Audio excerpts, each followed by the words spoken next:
বন্ধুরা, আমার নিকিতাস kitchen and blog চ্যানেলে আপনাদেরকে স্বাগতম। আমি আজকে দুপুরে কি রান্না করব সেটাই দেখাবো। এই যে আজকে আমি রান্না করব ইলিশ মাছ। এটা রান্না করব হচ্ছে যে বেগুন আর আলু দিয়ে কেটে রেখেছি। রান্না করব দেশি মুরগির মাংস। এখানে আছে প্রায় 3টা মুরগি, এই যে সুন্দর করে কেটে রাখা আছে।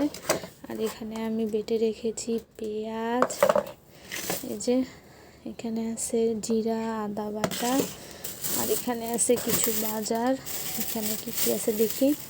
এখানে আছে টমেটো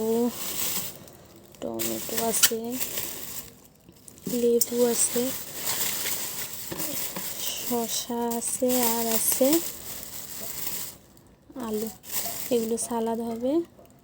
এই যে আজকে আমার রান্না বান্না, আমি এগুলোই আজকে রান্না করব। ধন্যবাদ বন্ধুরা সবাইকে।